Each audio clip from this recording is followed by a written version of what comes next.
think a first album is always like this big thing, and you're only gonna have that once. It's like the first real body of work. It felt right. It felt like for the first time in our careers, we were like, feels like we're ready. Feels like it's the right time.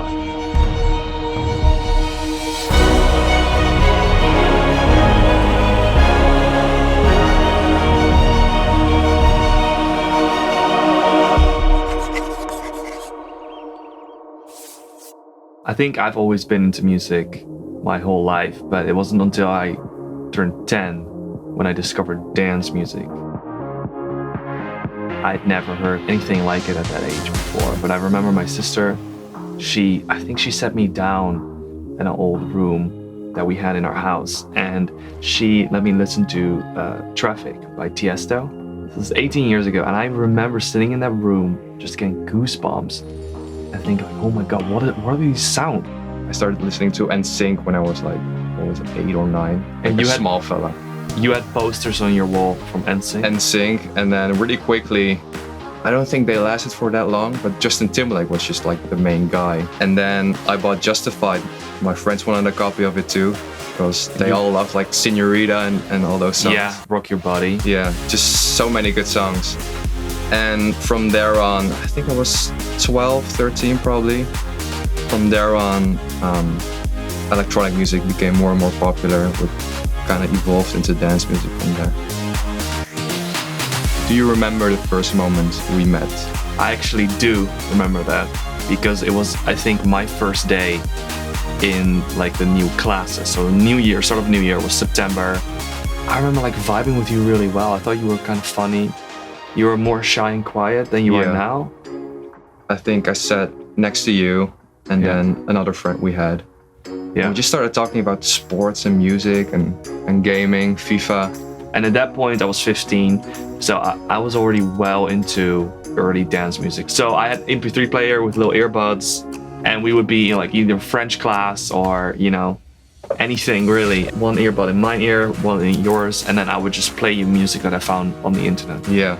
And I think you did the same to me, but I was already well into finding like lesser known dance songs, and it's all about melody back in the day.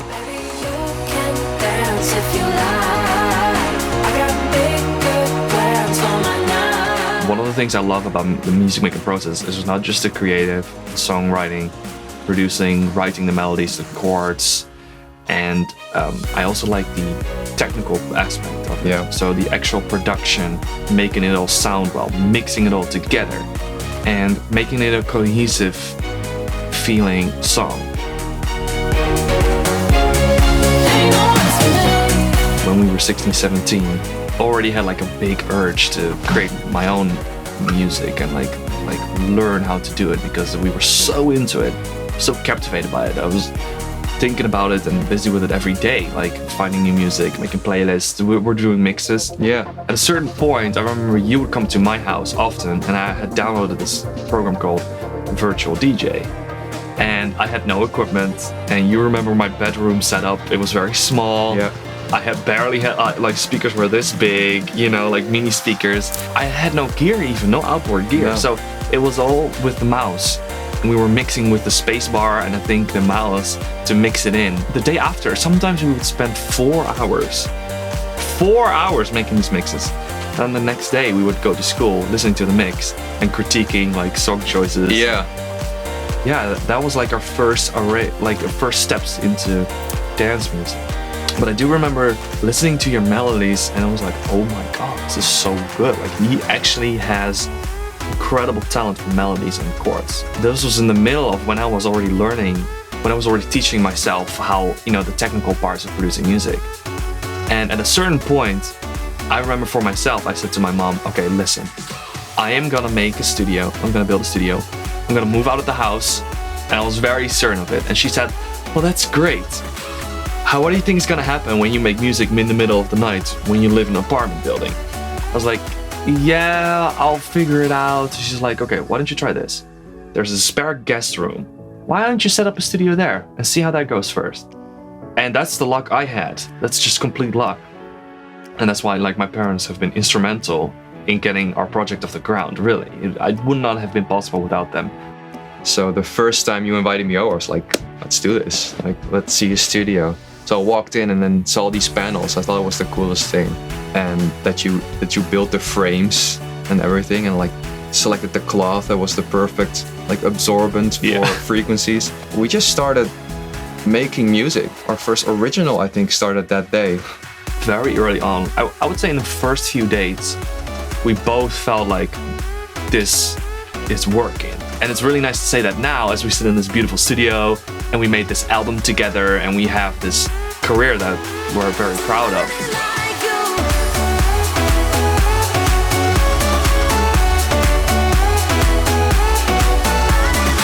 The remix competition happened for Calvin Harris, Let's Go. And I remember like promoting the shit out of that remix on like Facebook, sending it to everyone, asking to vote. Our personal friends. Our personal friends and like family that we had, and like friends or whatever. But that was the moment when we had to decide on like a name. We tried to incorporate our names first. Like I had written down a bunch of words that I thought were cool sounding and that I felt a connection to. And one of them was Vice. And you had Tone. And we were literally just making combinations between the words we liked. And when I saw that one, I was like, Vicetone. That is so cool.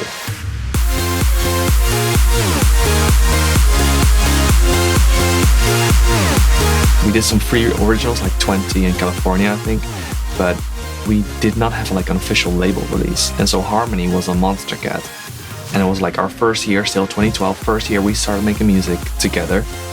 That really helped our career becoming more from free releases and remixes to becoming more, more classical, officially releasing artists. We would go to LA multiple times a year and just to have these writing sessions. And we would stay in the cheapest hotel we could find.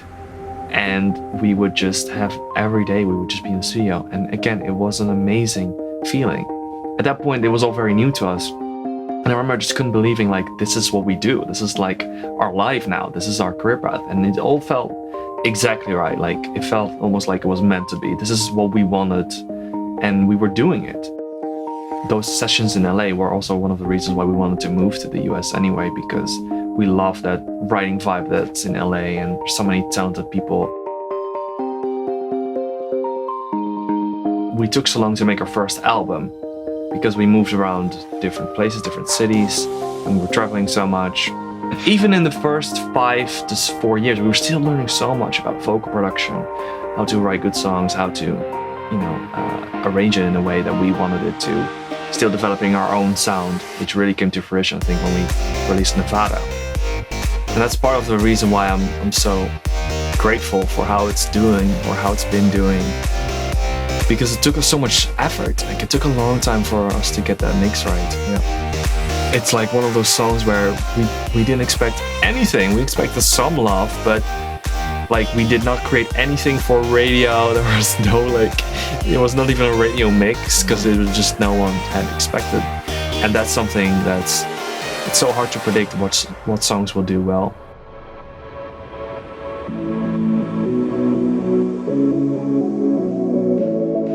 We did it in our own style and we weren't following any trends. And that's, I think, it was the most rewarding about it. And that's what we hope to do with the album too. We're not following any trends.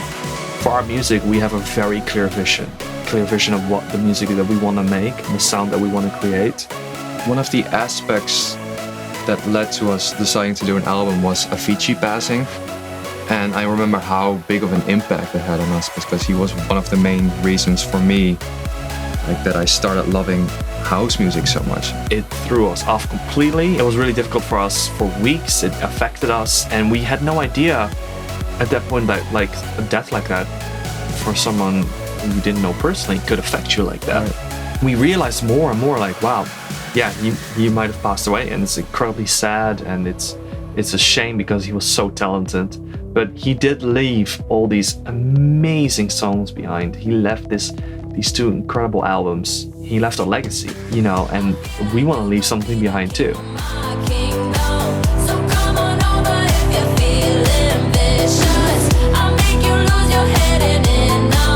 think the first album is always like this big thing. Yeah.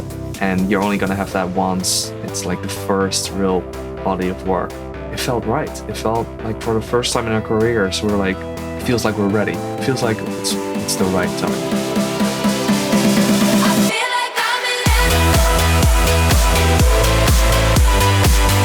I hope people that know us already, as old fans, as new fans, I hope they'll love the music. I hope they'll recognize our style and can appreciate all the different sounding tracks and styles that we incorporated.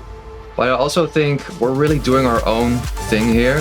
This is going to be an album which in the future we can listen back to and still enjoy the songs. And still be proud of the work that we've done. Exactly. We want to leave behind our mark, our love for music, our style of music, just our piece of it. We have a little piece in a huge puzzle, a beautiful puzzle where thousands of brilliant artists are contributing, and it feels larger than life. And that's something I've always really enjoyed about making music with you. Like, we wanted to create this sound, so I'm really, really glad and proud that we got it all to the finish line, and we have a product that, just like we're looking back now 5 years later from Nevada, we can look back in 5 years and think our legacy was this album that we're really proud of, and if we could, we would have done it again.